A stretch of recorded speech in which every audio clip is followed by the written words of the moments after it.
अरे या सरकारचं करायचं काय? खाली डोकं. अरे या सरकारचं करायचं काय? खाली डोकं.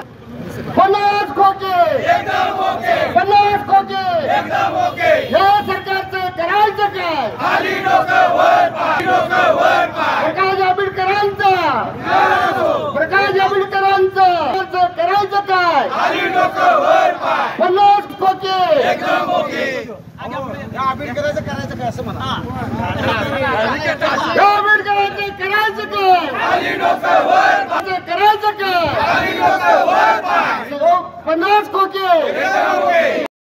आजचं जे आंदोलन जे आहे ते बिद्री साखर कारखान्याच्या इथेनॉल प्रकल्पाचे जे परवाना रद्द केलेला आहे, विक्री परवाना आणि प्रोडक्शन परवाना, या परवान्याच्या विरोधात आहे.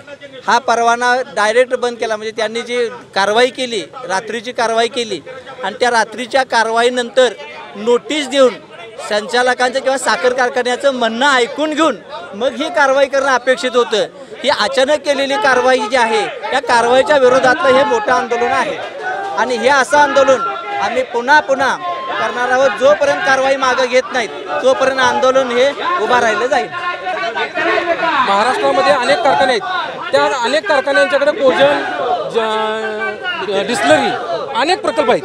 कोल्हापूर जिल्ह्यात सुद्धा असे प्रकल्प असणारे कारखाने आहेत. बिद्री कारखान्यानंच काय केलंय की हा प्रकल्पाला सरकार विरोध करते किंवा धाडी टाकते.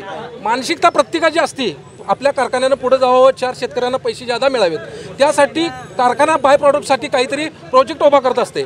मग प्रत्येक ठिकाणी आपापले कारखाने नेते मंडळी त्या ठिकाणी बाय प्रॉडक्टसाठी प्रकल्प उभा करतात. मग बिद्री कारखान्यातला प्रकल्प उभा करत असताना काय अडचण करायची? मग सरकारची भूमिका म्हणजे बिद्रीकडे बघणारे, बिद्रीने कमी दर दिला का बिद्रीच्या कारखाना कार्यक्षेत्रातल्या शेतकऱ्यांना दर परवडलेला नाही किंवा काय नाही, अशी कुठलीही बाब नसताना जर एखादा प्रोजेक्ट उभा करत असेल बिद्री, तर त्याला सरकार अशा पद्धतीने अडवं का जाते?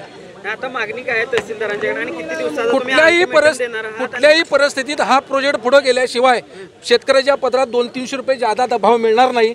आणि आमच्या पदरात जर 200-300 रुपये जादा भाव पडणार असेल तर कुठल्याही सरकारला सुद्धा आम्ही ऐकणार नाही. कारण कुठं महाराष्ट्रामध्ये असं काही नाही की मोगलाई नाही आहे, फक्त बिद्री कारखान्याचाच प्रकल्प अडवायचा.